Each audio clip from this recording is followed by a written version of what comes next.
Salut à toi, je m'appelle Benjamin et je te souhaite la bienvenue sur ma chaîne, Homme de Feu. Le feu. Dans la parole de Dieu, on en parle beaucoup. Et dans notre vie de disciple de Jésus-Christ, il y a des genres de feu qu'on aime et il y a des genres de feu qu'on aime moins. Le prophète Moïse, lui, s'est détourné de son chemin pour aller voir le buisson qui brûlait d'une flamme sainte. La présence même de Dieu, caractérisée par le feu. Un feu qui mystérieusement ne brûlait pas le buisson. Souviens-toi à la Pentecôte, la flamme de l'Esprit qui est descendue sur les 120 disciples, se séparant et se posant sur chacun d'eux, qui s'étaient réunis ensemble dans l'attente de la promesse de Dieu le Père. Cette promesse de Dieu, c'était de recevoir la flamme qui vient d'en haut, le Saint-Esprit, afin finalement d'être capable d'être des témoins. Oui, ce genre de feu, je crois que je n'ai pas tort de dire qu'on l'affectionne, qu'on le désire, on le cherche aussi. La puissance de Dieu dans nos vies, c'est comme un feu de l'Esprit qui embrase nos cœurs pour Jésus-Christ. C'est ce qu'on veut en tant que chrétien. Et puis il y a le feu de la parole de Dieu. Le Seigneur a dit par la bouche de Jérémie, « Ma parole n'est-elle pas comme un feu, dit l'Éternel ?»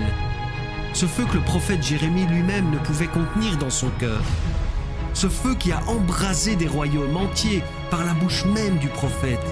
On veut accueillir aussi le feu bénéfique de la parole qui brûle parfois les mauvaises choses qui s'attachent à nos cœurs si facilement. Et puis il y a du feu que l'on veut moins et dont parfois nous sommes la cible. Je pense aux traits enflammés du diable, lancés contre nous afin que l'on tombe encore et encore dans le péché ou que l'on soit détruit.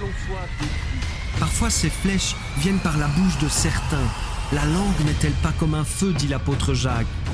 Ce genre de feu, c'est un feu qui blesse toujours, et parfois ça nous laisse KO, à terre.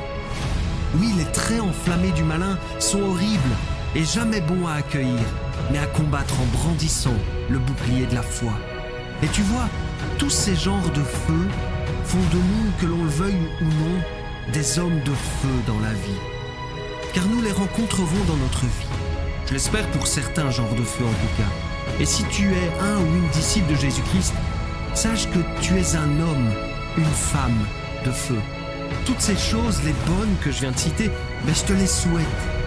Et les mauvaises, je souhaite, ou plutôt je prie que Dieu les tourne à ton avantage et qu'il fasse concourir toutes choses à ton bien selon sa justice et ta justice en Jésus-Christ.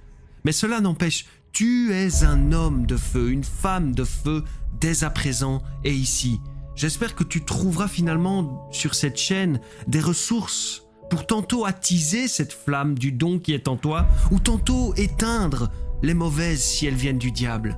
Alors bienvenue sur ma chaîne, sois béni au nom de Jésus-Christ et si le contenu t'intéresse, n'hésite pas à t'abonner et à liker. Et je te dis à très bientôt en vidéo, homme, femme de feu.